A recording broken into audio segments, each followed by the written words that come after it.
इस week IPO investors का confusion काफी बढ़ने वाला है बिकॉज पांच आईपीओ एक साथ आपके सामने ओपन होंगे।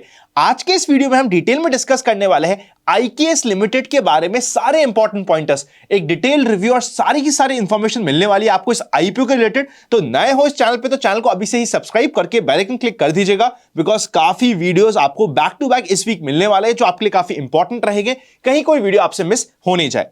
अगर हम कंपनी के बारे में एकदम बेसिक पॉइंट में बात करें तो 2006 में कंपनी इनकॉर्पोरेट हुई थी। ये हेल्थ केयर एंटरप्राइजेस को एडमिनिस्ट्रेटर वर्क के related services and product provide करती है। मतलब जितने भी डॉक्टर्स होते हैं, हेल्थ केयर में जो प्रोवाइडर्स होते हैं, उनको पेपर वर्क और एडमिनिस्ट्रेटिव टास्क के रिलेटेड कंपनी काफी सारी सर्विसेज प्रोवाइड करती है। अगर हम आईपीओ की इंपॉर्टेंट डेट्स की बात करें तो 12 से 16 तक, यानी कि नेक्स्ट वीक मंडे को ये आईपीओ क्लोज होगा। 17 को अलॉटमेंट डिसाइड होगा, 18 को या तो आपका पैसा मिल जाएगा या फिर कंपनी के शेयर्स अलॉट हो जाएंगे एंड 19 ऑफ दिसंबर को होने वाली है टेंटेटिव आईपीओ की लिस्टिंग। एक इंपॉर्टेंट चीज समझिएगा, रिफंड में कुछ बैंकें कई बार 2-3 दिन का डिले कर देती है। अगर आपकी बैंक की तरफ से भी डिले होता है तो बैंक में जाके कंप्लेन कीजिए, बैंक उसका सॉल्यूशन आपको प्रोवाइड करेगी और आपको पैसा मिल जाएगा। बैंक का डिले होने में आपका डीमैट अकाउंट का कोई यूज नहीं है, कोई रेलेवेंस नहीं है। डीमैट अकाउंट वहां पे रिस्पॉन्सिबल नहीं होता है कि यार मेरा तो डीमैट अकाउंट है इस पर्टिकुलर ब्रोकर के पास, उसमें कोई फर्क नहीं पड़ता। बाय द वे, अगर आपके पास डीमैट नहीं है तो फ्री में डीमैट ओपन करने का लिंक डिस्क्रिप्शन में मिल जाएगा। फ्री टेलीग्राम चैनल का लिंक भी डिस्क्रिप्शन में मिल जाएगा जहां पे हम काफी इंपॉर्टेंट डिटेल्स अपडेट करते हैं। अगर हम साइज की बात करें तो 11 शेयर्स का एक लॉट होगा 14,619 रुपीज का। एचएनआई स्मॉल कैटेगरी में 14 लॉट्स के लिए और एचएनआई बिग कैटेगरी में 69 लॉट्स के लिए अप्लाई करना पड़ेगा। जिस तरीके का ये आईपीओ लग रहा है, ऐसा लग रहा है ओवर सब्सक्राइब तो हो जाएगा, इसलिए हर एक पर्टिकुलर कैटेगरी में वन टाइम से ज्यादा आपको अप्लाई करने की जरूरत नहीं होती। फॉर एग्जांपल, आपने डिसाइड कर दिया कि आपको एचएनआई स्मॉल में अप्लाई करना है तो आपका बन जाता है 14 लॉट्स में अप्लाई करने का कंप्लीट माइंडसेट एंड 2,04,666 रुपीज की आपको एप्लीकेशन अप्लाई करनी पड़ेगी।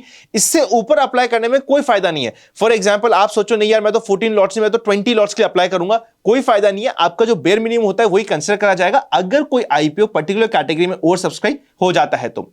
आईपीओ का प्राइस बैंड 1265 से लेके 1329 रुपीस के बीच में रहेगा। 2497 करोड़ का आईपीओ है। आईपीओ का साइज बड़ा है और पूरा का पूरा ओएफएस है। देखिए, जब भी कोई कंपनी एग्जिस्टिंग ओनर होते हैं उस कंपनी के, जो अपने शेयर्स को बेच के अपना पैसा फ्री करते हैं, वो एक छोटा सा नेगेटिव पॉइंट हमारे लिए किसी भी आईपीओ में हो जाता है। 75% QIB, 10% retail and 15% HNI quota होने वाला है। फाइनेंशियल्स पे नजर डाले तो काफी इंप्रेसिव है, एक्चुअली इंप्रेसिव है। एसेट्स 2700 करोड़ के ऊपर स्टेबल है।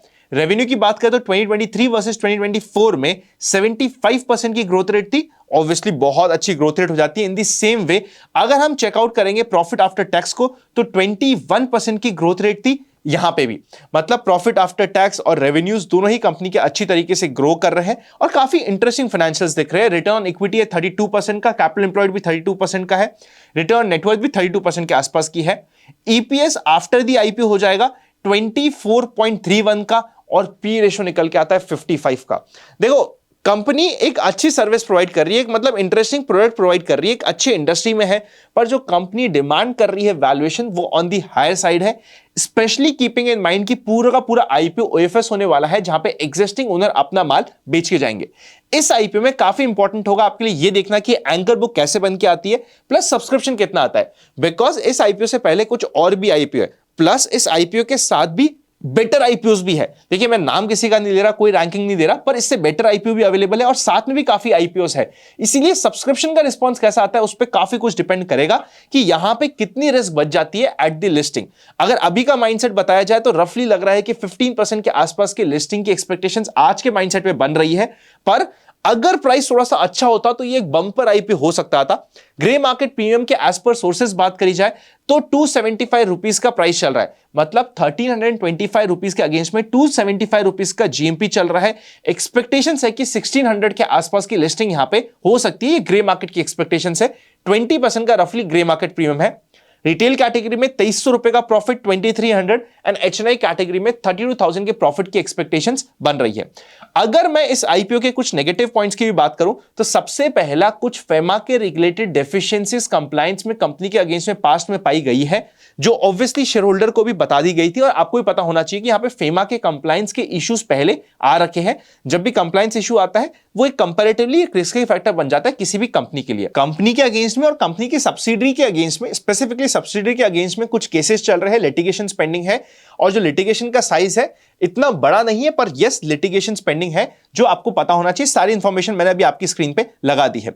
फाइनली अगर कंपनी कुछ नए सॉल्यूशंस प्रोवाइड करने में नहीं होती है सक्षम, मतलब सपोज करते ही एक ऐसी फील्ड है जहां पे आर्टिफिशियल इंटेलिजेंस की काफी इंपॉर्टेंस होगी, तो कंपनी को रेगुलरली अपने प्रोडक्ट को अपग्रेड करना पड़ेगा, नई नई टेक्नोलॉजी पे काम करना पड़ेगा और अगर कभी भी ऐसा नहीं होता तो कंपनी के लिए एक मेजर रिस्क हो जाता है। कैसा लग रहा है ये आपको आईपीओ, मुझे कमेंट करके बता दीजिएगा। अभी रफली हमें एक एवरेज टाइप का आईपीओ लग रहा है, एक ऐसा कोई ब्रिलियंट आईपीओ भी नहीं है, पर बाकी सारी चीजों को स्टडी करके यहां पर डिसीजन बनाया जाएगा। लिस्टिंग इनकी एक्सपेक्टेशंस आज भी है, पर बाकी कुछ डिपेंड करेगा किस तरीके की एंकर बुक बन के आती है और किस तरीके का रिस्पॉन्स मिलता है एचएनआई की तरफ से। Happy learning and I will see you very soon. एक इंपॉर्टेंट टर्म इंश्योरेंस के ऊपर वीडियो, देखो नया साल आ रहा है, टर्म इंश्योरेंस की आपको रिक्वायरमेंट होगी, उसके रिलेटेड एक वीडियो भी आपको स्क्रीन पे दिख रहा होगा, बेस्ट टर्म इंश्योरेंस के लिए इंपॉर्टेंट है, चेकआउट कर लीजिएगा।